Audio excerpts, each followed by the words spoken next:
This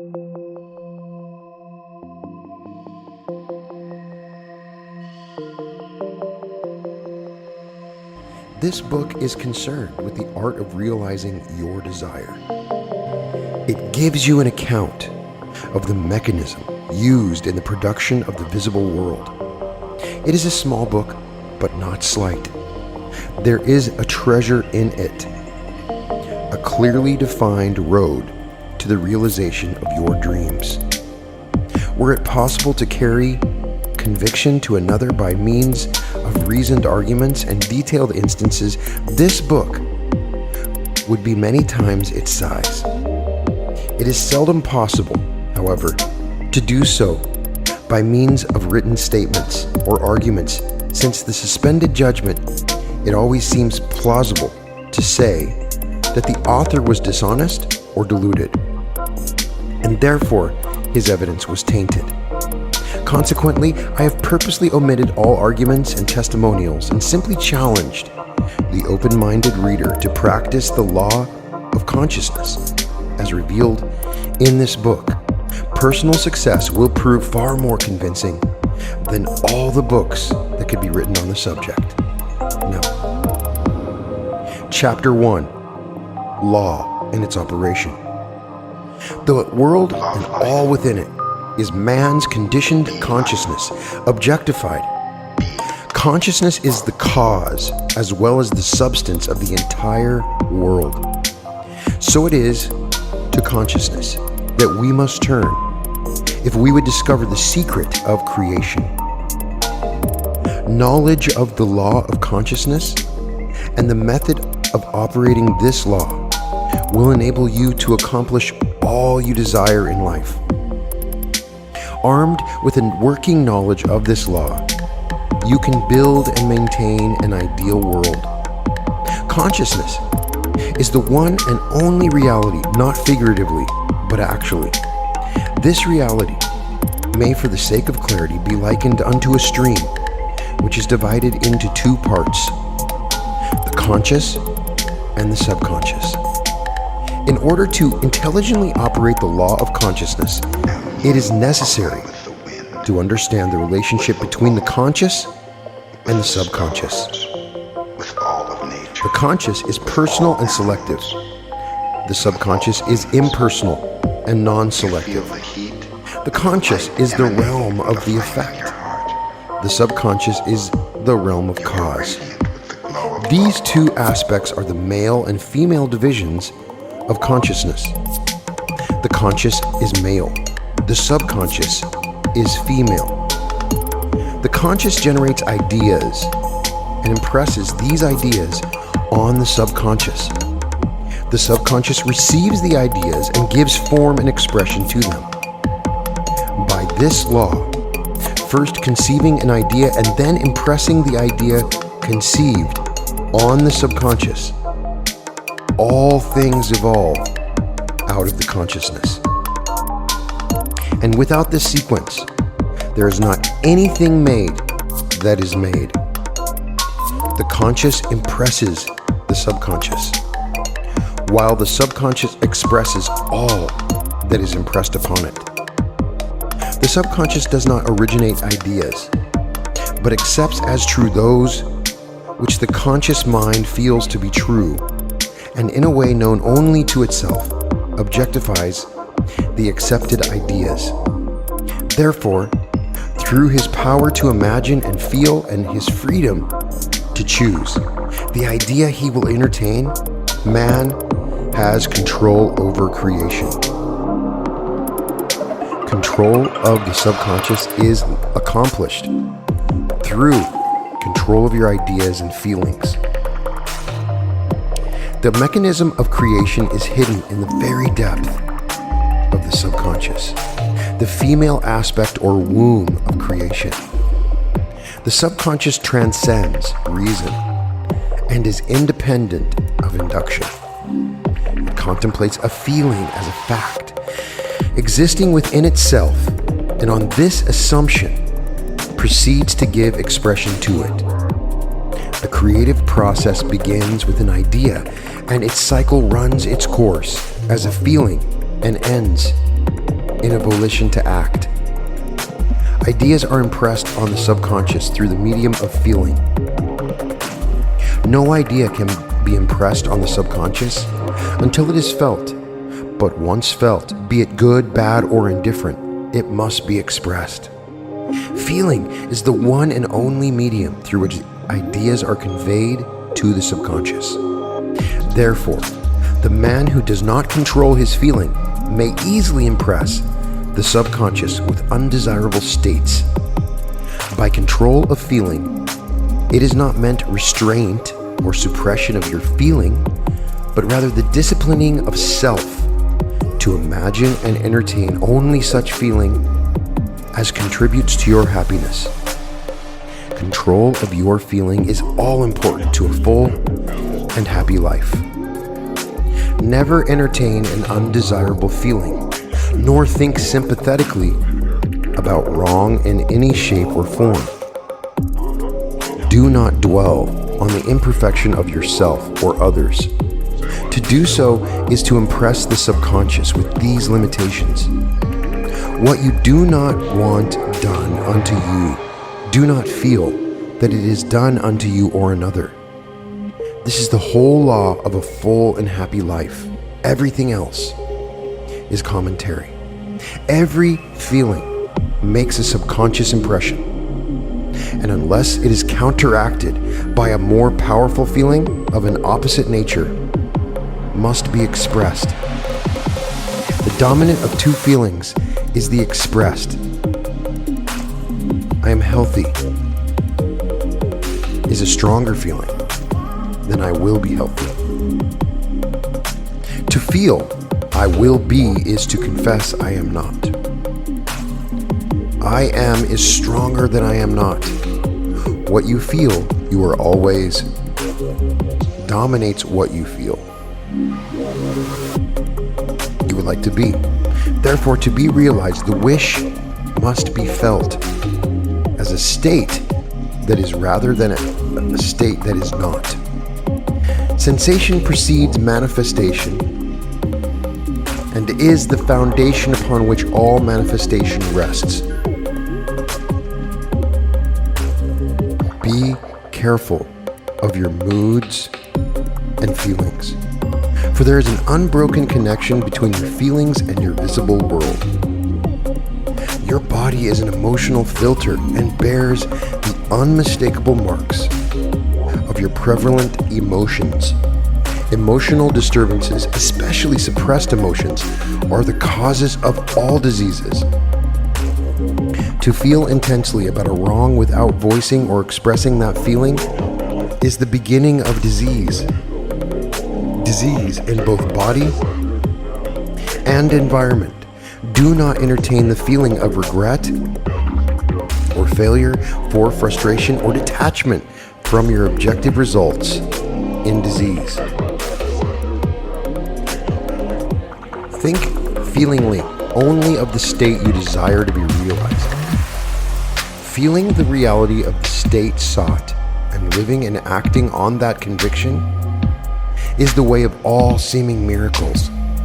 All changes of expression are brought about through a change of feeling. A change of feeling is a change of destiny. All creation occurs in the domain of the subconscious. What you must acquire then is a reflective control of the operation of the subconscious. That is, control of your ideas and feelings. Chance or accident is not responsible for the things that happen to you, nor is predestined fate the author of your fortune or misfortune. Your subconscious impressions determine the conditions of your world.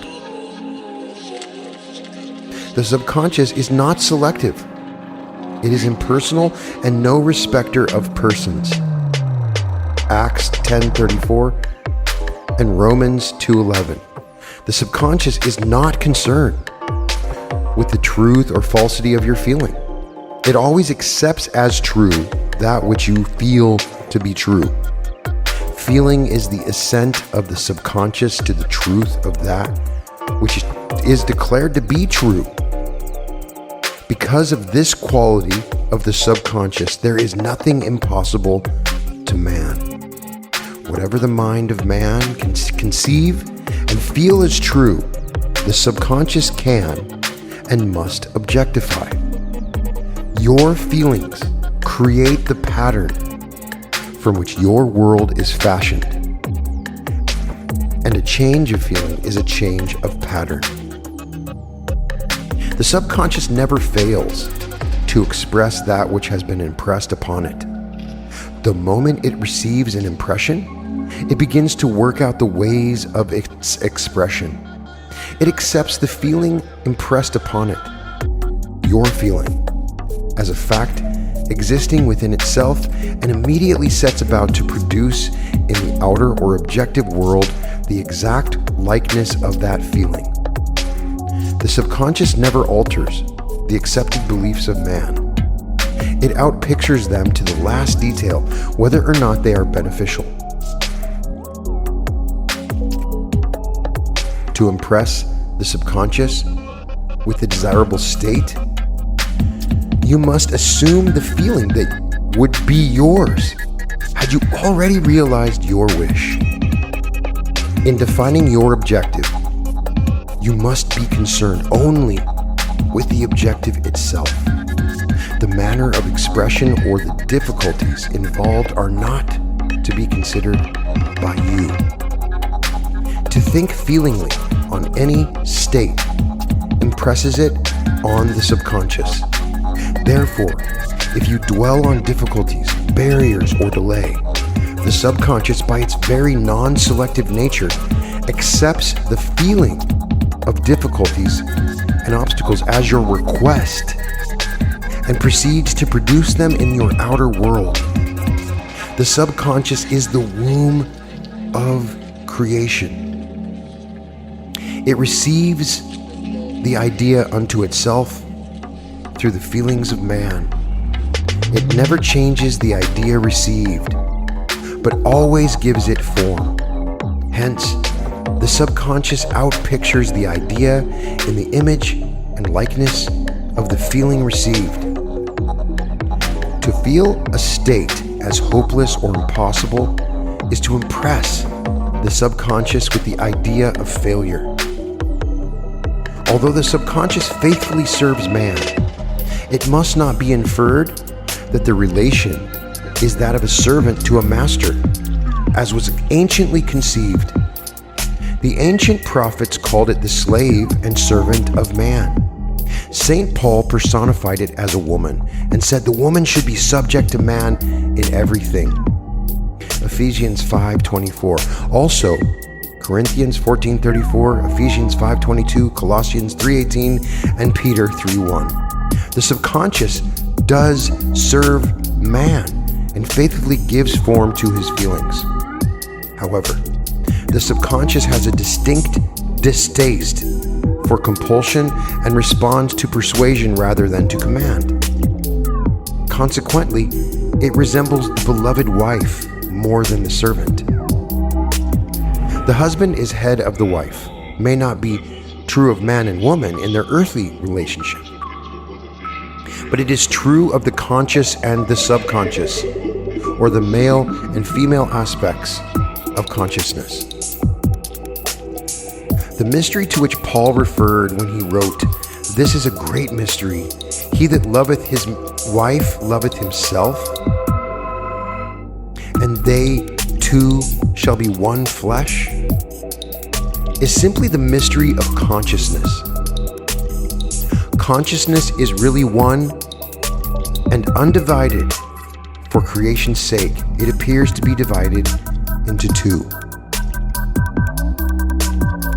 The conscious, objective, or male aspect truly is the head and dominates the subconscious, subjective, or female aspect. However, this leadership is not that of the tyrant, but that of the lover. So by assuming the feeling that would be yours, were you already in possession of your objective, the subconscious is moved to build the exact likeness of your assumption. Your desires are not subconsciously accepted until you assume the feeling of their reality. For only through feeling is an idea subconsciously accepted, and only through this subconscious acceptance is it ever expressed. It is easier to ascribe your feeling to events in the world than to admit that the conditions of the world reflect your feeling. However, it is eternally true that the outside mirrors the inside. As within, so without. Or as above, so below. As below, so above. As within, so without.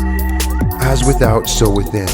Correspondence, the second of the 7 principles of Hermes Trismegistus. A man can conceive nothing unless it is given him from heaven. John 3:27. And the kingdom of heaven is within you. Luke 17:21. Nothing comes from without. All things come from within, from the subconscious. It is impossible for you to see other than the contents of your consciousness. Your world in its every detail is your consciousness objectified. Objective states bear witness of subconscious impressions. A change of impression results in a change of expression. The subconscious accepts as true that which you feel as true, and because creation is the result of subconscious impressions, you, by your feeling, determine creation. You are already that which you want to be, and your refusal to believe this is the only reason you do not see it. To seek on the outside for that which you do not feel you are is to seek in vain, for we never find that which we want. We find only that which we are. In short, you express and have only that which you are conscious of being or possessing.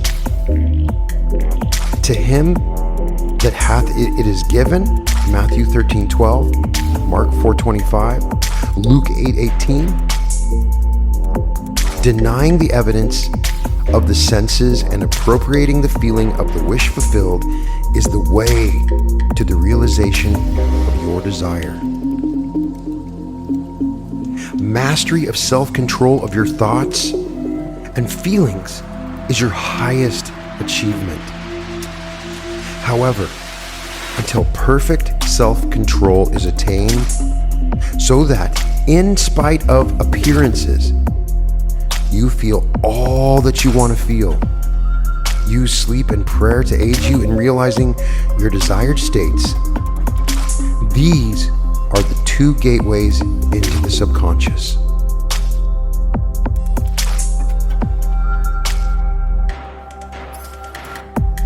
Chapter 2. Sleep. Sleep, the life that occupies 1/3 of our stay on earth, is the natural door into the subconscious. So it is with sleep that we are now concerned. The conscious 2/3 of our life on earth is measured by the degree of attention we give sleep. Our understanding of and delight in what sleep has to bestow will cause us, night after night, to set out for it as though we were keeping an appointment with a lover. In a dream, in a vision of the night, when deep sleep falleth upon men, in slumbering upon the bed, then he openeth the ears of men and sealeth their instruction. Job 33. It is in sleep and in prayer, a state akin to sleep, that man enters the subconscious to make his impressions and receive his instructions. In these states, the conscious and subconscious are creatively joined. The male and female become one flesh. Sleep is the time when the male or conscious mind turns from the world of sense to seek its lover or subconscious self. The subconscious, unlike the woman of the world who marries her husband to change him, has no desire to change the conscious waking state, but loves it as it is and faithfully reproduces its likeness in the outer world of form.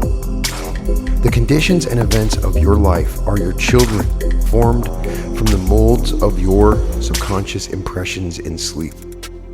They are made in the image and likeness of your innermost feeling, that they may reveal you to yourself. As in heaven, so on earth, Matthew 6:10.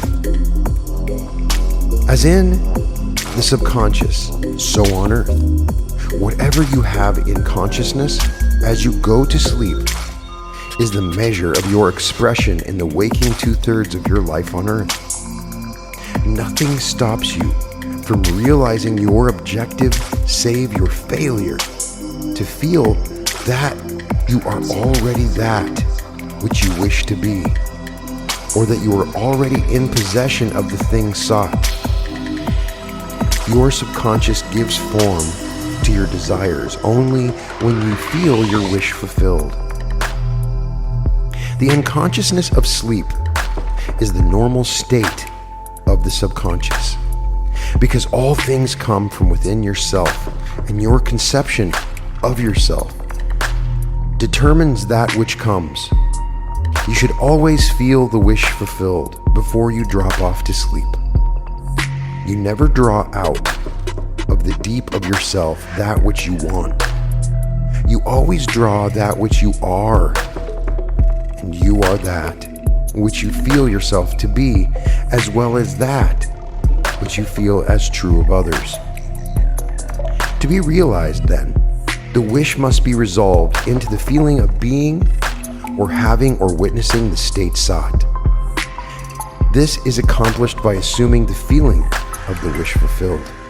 The feeling which comes in response to the question, how would I feel were my wish realized, is the feeling which should monopolize and immobilize your attention as you relax into sleep.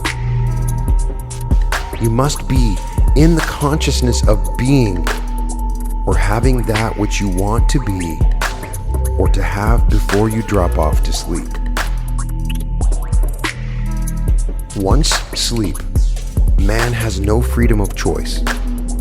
His entire slumber is dominated by his last waking concept of self.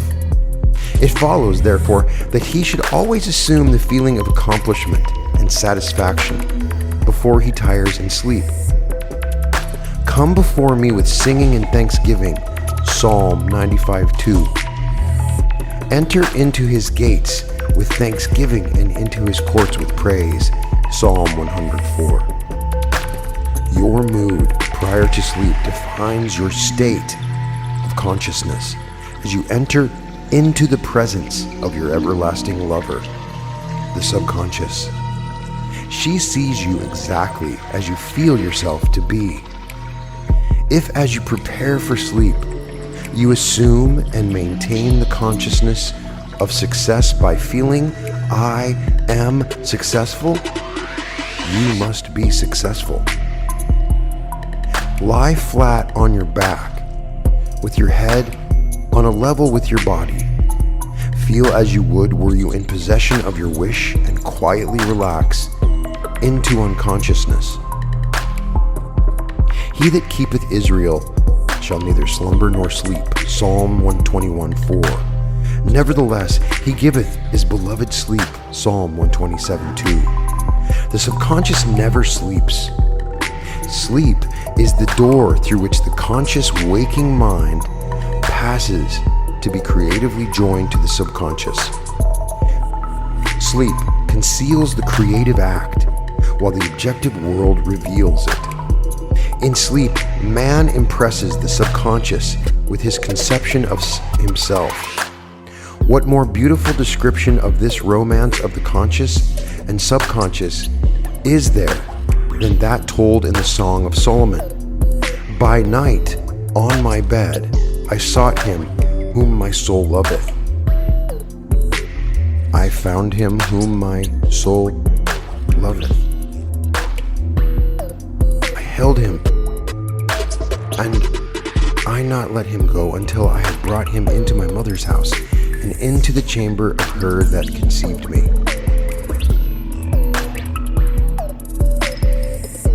Preparing to sleep, you feel yourself into the state of the answered wish, and then relax into unconsciousness. Your realized wish is he whom you seek. By night, on your bed, you seek the feeling of the wish fulfilled, that you may take it with you into the chamber of her that conceived you, into sleep, or the subconscious which gave you form, that this wish also may be given expression. This is the way to discover and conduct your wishes into the subconscious. Feel yourself in the state of the realized wish and quietly drop off to sleep. Night after night, you should assume the feeling of being, having, and witnessing that which you seek to be, possess, and see manifested. Never go to sleep feeling discouraged or dissatisfied. Never sleep in the consciousness of failure. Your subconscious, whose natural state is sleep, sees you as you believe yourself to be. And whether it be good, bad, or indifferent, the subconscious will faithfully embody your belief. As you feel, so do you impress her. And she, the perfect lover, gives form to these impressions and outpictures them as the children of her beloved. Thou art all fair, my love. There is no spot in thee. Song of Solomon 4:7 is the attitude of mind to adopt before dropping off to sleep. Disregard appearances and feel that things are as you wish them to be.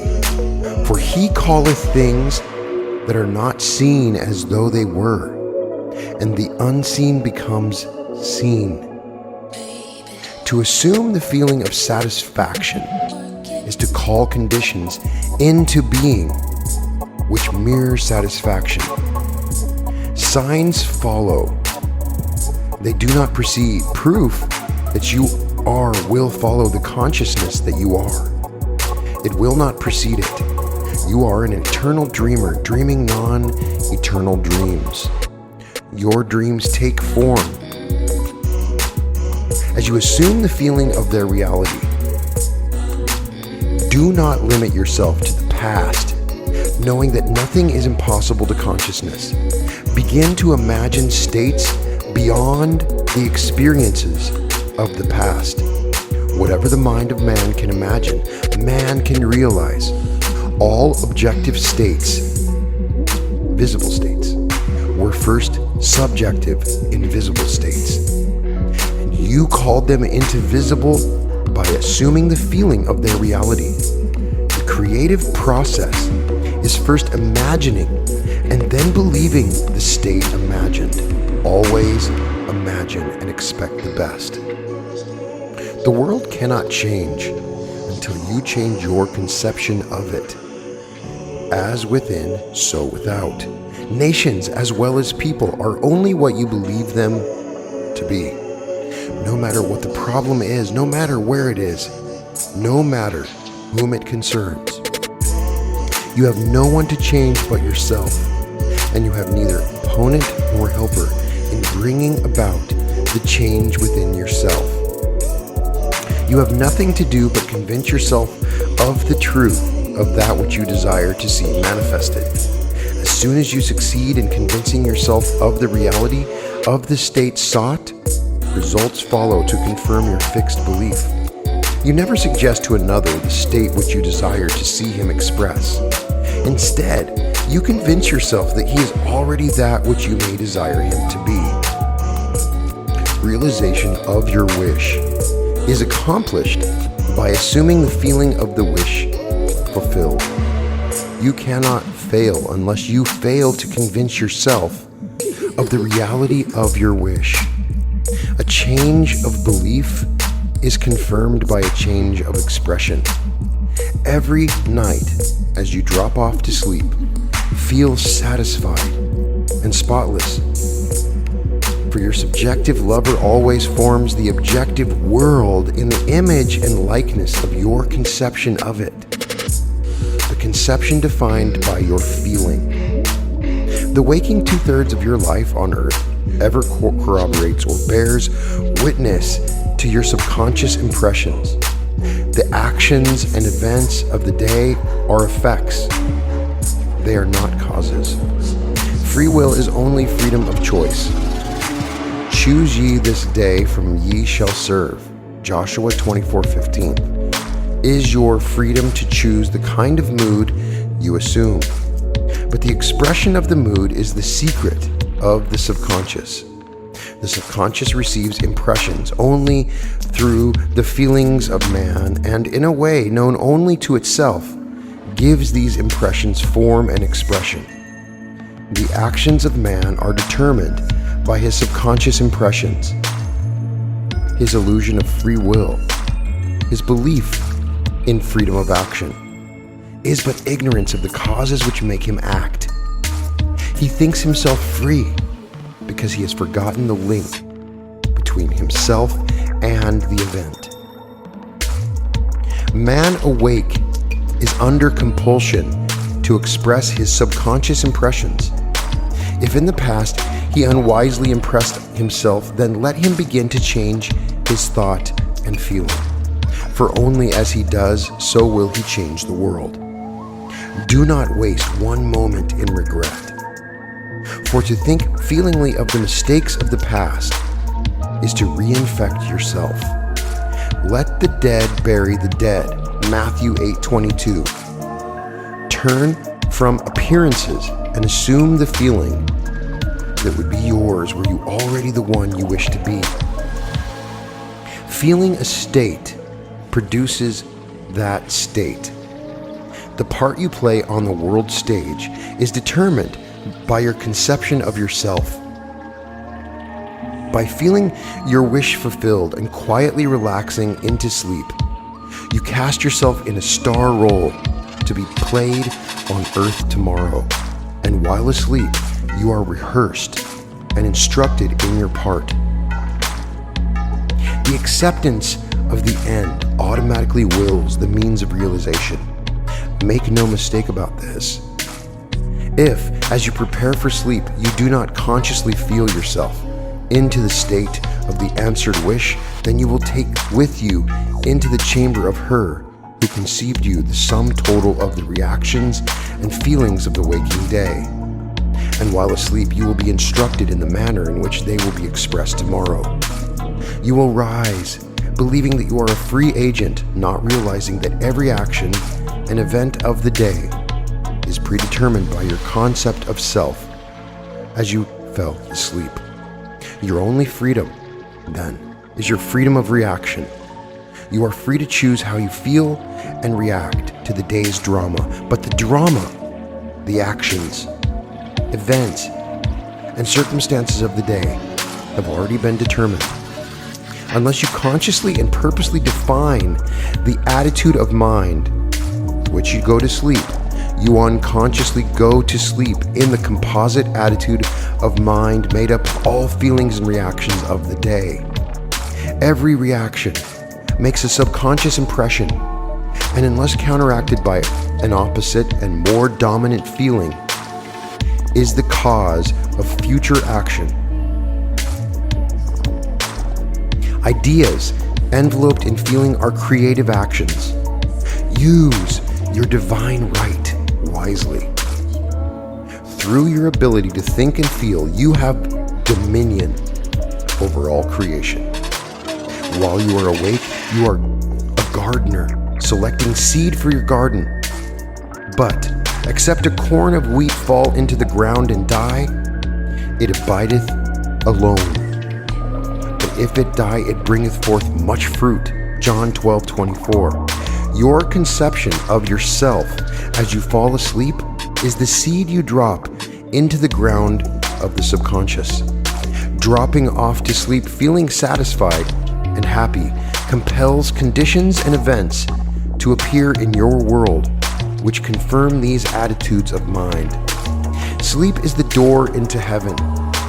What you take in as a feeling, you bring out as a condition, action, or object in space. So sleep in the feeling of the wish fulfilled, as in consciousness, so on earth.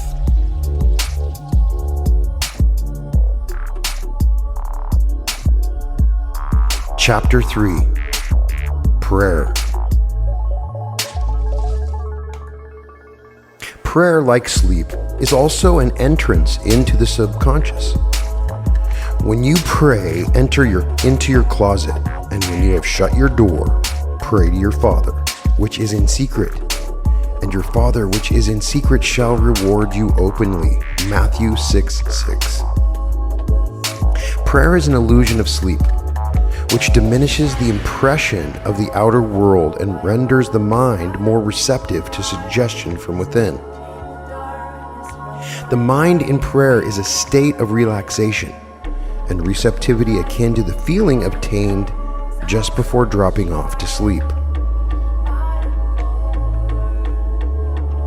Prayer is not so much what you ask for as how you prepare for its reception. Whatsoever things ye desire, when ye pray, believe that you have received them, and ye shall have them. Mark 11:24. The only condition required is that you believe that your prayers are already realized. Your prayers must be answered if you assume the feeling that would be yours were you already in possession of your objective. The moment you accept the wish as an accomplished fact, the subconscious finds means for its realization. To pray successfully, then, you must yield to the wish, that is, feel the wish fulfilled. The perfectly disciplined man is always in tune with the wish as an accomplished fact. He knows that consciousness is the one and only reality, that ideas and feelings are facts of consciousness and are as real as objects in space. Therefore, he never entertains a feeling which does not contribute to his happiness, for feelings are the causes of the actions and circumstances of his life. On the other hand, the undisciplined man finds it difficult to believe that which is denied by the senses and usually accepts or rejects solely on appearances of the senses. Because of this tendency to rely on the evidence of the senses, it is necessary to shut them out before starting to pray, before attempting to feel that which they deny. Whenever you are in the state of mind, I should like to, but I cannot, the harder you try, the less you're able to yield to the wish.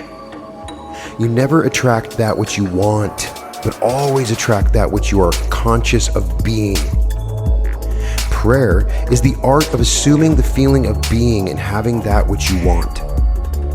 When the senses confirm the absence of your wish, all conscious effort to counteract this suggestion is futile and tends to intensify the suggestion. Prayer is the art of yielding to the wish, and not the forcing of the wish. Whenever your feeling is in conflict with your wish, feeling will be the victor. The dominant feeling invariably expresses itself.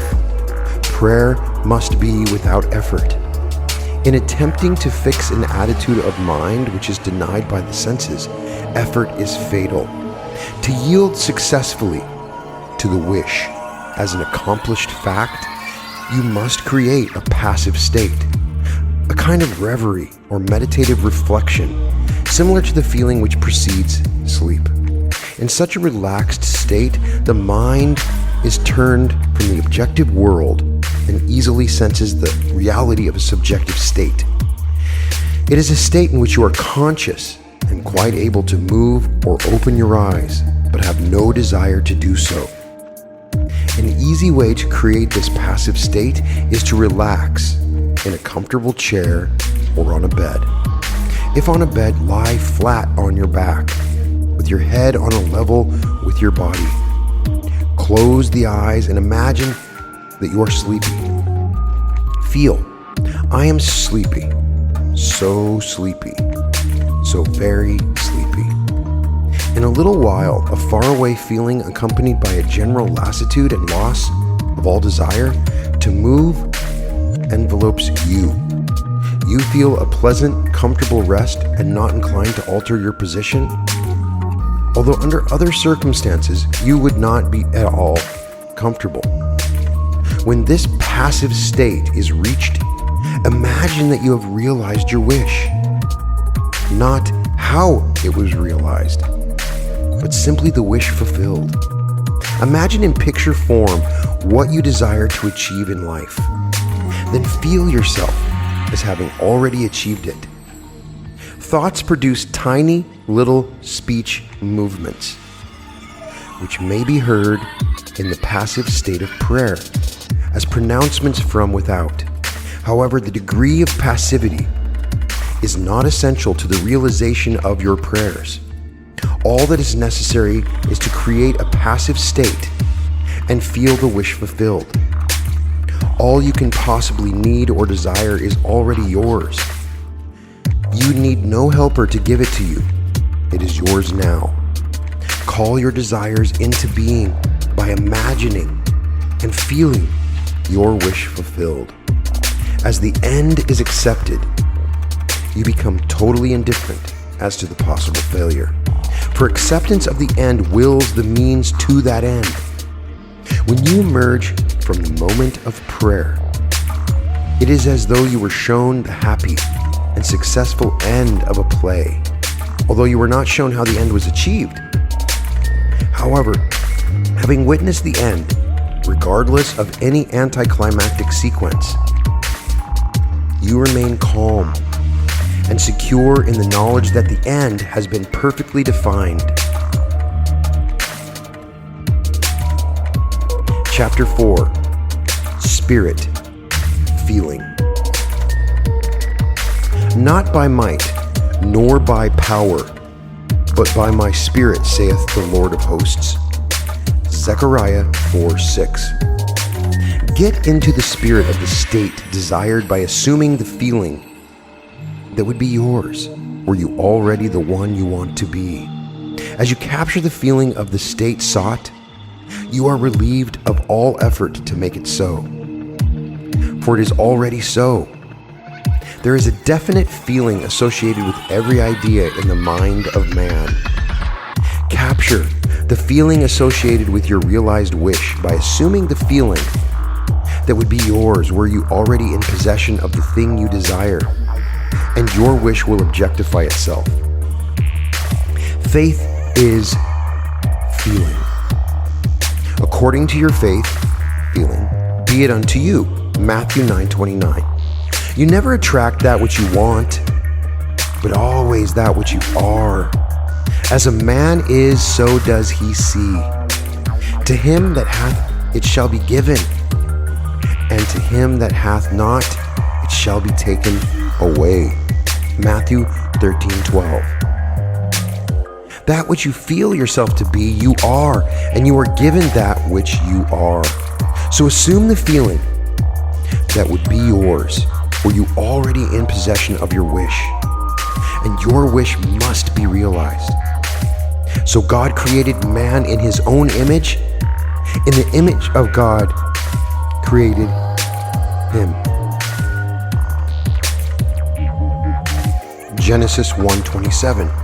Let this mind be in you, which was also in Christ Jesus, who being in the form of God, thought it not robbery to be equal with God. Philippians 2:5-6. You are that which you believe yourself to be. Instead of believing in God or in Jesus, believe you are God, or you are Jesus. He that believeth in me, the works that I do shall he do also. John 14:12. Should be. He that believes as I believe, the works that I do shall he do also. Jesus found it not strange to do the works of God because he believed himself to be God. I and my Father are one. John 10:30. It is natural to do the works of the one you believe yourself to be. So live in the feeling of being the one you want to be, and that you shall be.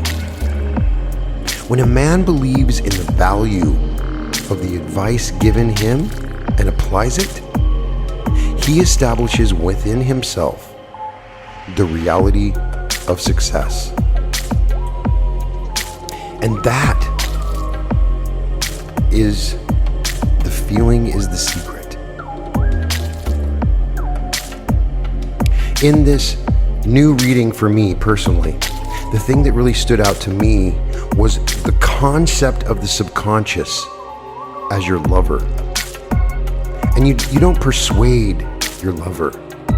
It's about a feeling. And your subconscious will reflect what you feel. It's really interesting when you go and look at neurological studies. Just was reading a book about neurology. And what the things that people remember the most are profound kinesthetic experiences of feeling. Those are the things that we remember. Go back in your life, and the major events in your life that you remember are the ones that have substantial feeling tied to them. Those are the things that sink into your subconscious mind. Neville points out here that most sickness comes from feelings that we keep in our bodies that we do not let go. If you get a chance, I totally recommend watching the movie Emotion Code 2.0. I've seen it on Netflix. I think it's on Gaia. It really outlines how we lock emotions into our body and they end up becoming sickness. Of course, this has been written about many times, but it is profoundly true. We have different organs in our body that hold these emotions. You have fears that are held in your body. You have angers and sadness. They can affect your heart, kidneys, liver. It's very, very interesting. And of course, Neville talks about sleep. In many of his lectures, he emphasizes this idea of capturing the state of the wish fulfilled right before you go to sleep and right when you wake up. I've tried this on several of my sleep meditations. Now, I have an 8-hour sleep meditation. Some people like that, some people don't. 8-hour sleep meditations are always a weird thing. Some people, they can't sleep with it. I have a 23-minute one, I have an hour-long one. It depends on what you need. I really think it's that state right before you're going to sleep is what he's emphasizing.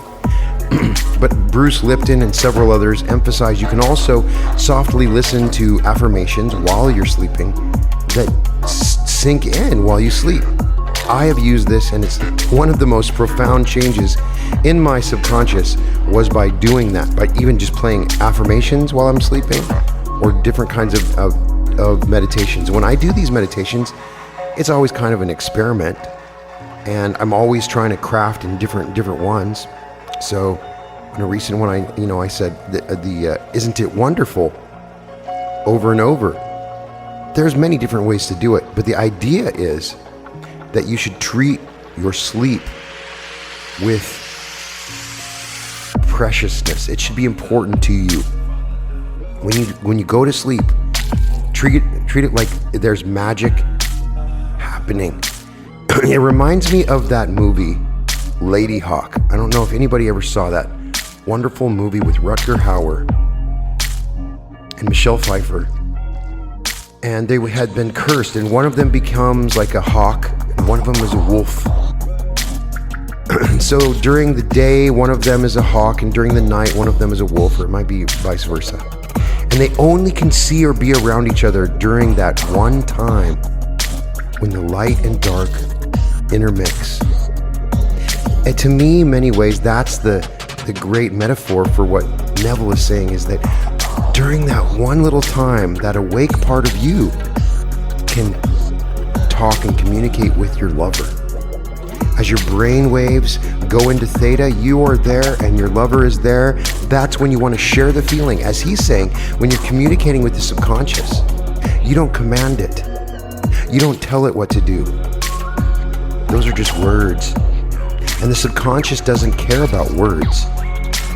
It says, what would you like to feel, my love? And you just give it the feeling that you want. You can tie the feeling to visions and make it specific, and you get better at it as you play around with this because it's fun. But as you're going to sleep, creating the feeling of what you want to achieve, sometimes you end up achieving even something greater. It's really a wonderful thing to discover. And then finally, he talks about prayer, which in many ways kind of reflects almost a meditation.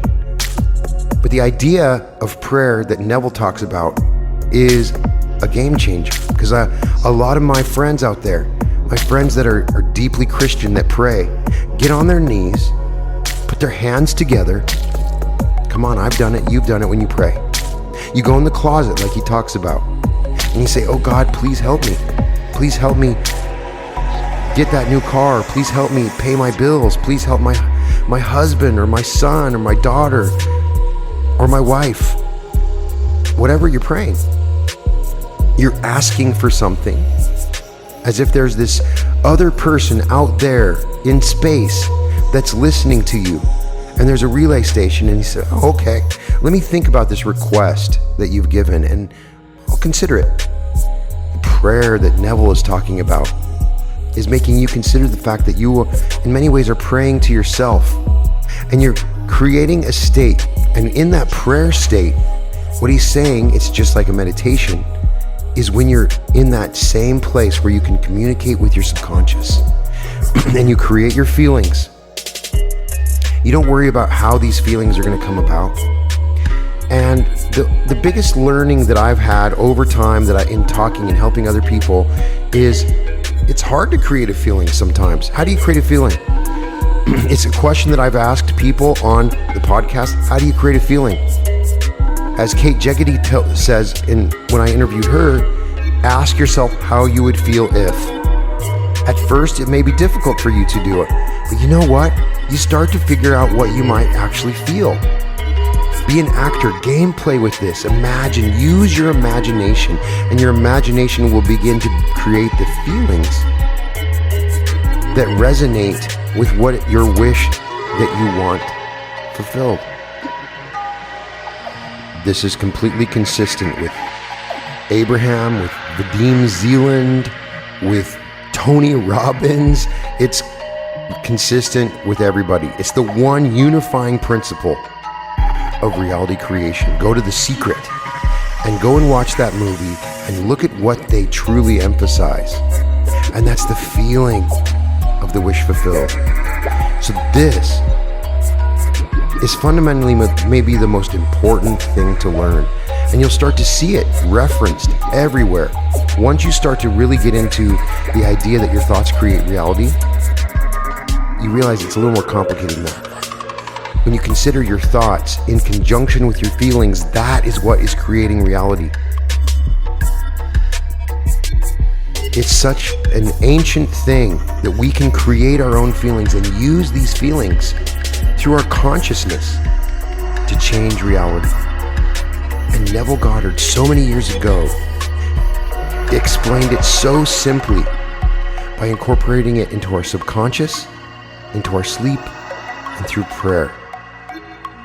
I hope these lessons resonate with you like they resonated with me. Let me know in the comments how you've applied these teachings in your life.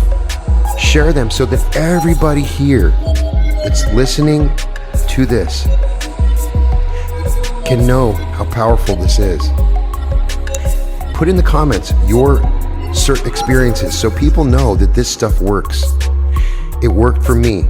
I was able to pay massive amounts of bills change my job, find love, improve my health by doing this one thing. And I guarantee, I promise you, 100% right now, that you can have whatever you want if you can identify the feeling of that thing that you want and turn it from a want into just a straight desire, and then believe that you already have it. So it's not a want anymore, that you believe you have it in this moment. Imagine a wave just being projected outward. It's amazing because it comes right back to you. So please put in the comments your experiences with this teaching. And please like this video. If you haven't subscribed to this video, all of this stuff, everybody needs to hear this message. It's such a simple message, but people don't realize it. We're locked in these infinite feedback loops of feeling. We wake up with these chemicals and cocktails that run through our brains as we look at our phones, and we do all these things in the morning, and we watch the news, and we are literally being controlled by our feelings. And if we can shift it to where we control our feelings and use our feelings like a beacon to move towards what we want, everything can change. We are all gods walking around with this incredible power, being manipulated and having this power used against us. And it's time to flip the switch and use this power for us all. So if you don't know what to do, the one thing I can tell you that is a fallback, that is the perfect solution, is gratitude, for me personally. If you don't know how to create the feeling, find something to be grateful for and find the feeling in your body of true gratitude. Gratitude is an emotional feeling signature of your wish fulfilled. A lot of people that I talk to don't know how to recreate the feeling. It's a tough concept because feelings, it's not like opening up your hand, which is very easy. We can command our hand to open up when we do it, but commanding feelings is hard. So if you focus on gratitude, that simple signature and amplify the gratitude. So if you really achieved the wish that you truly want fulfilled,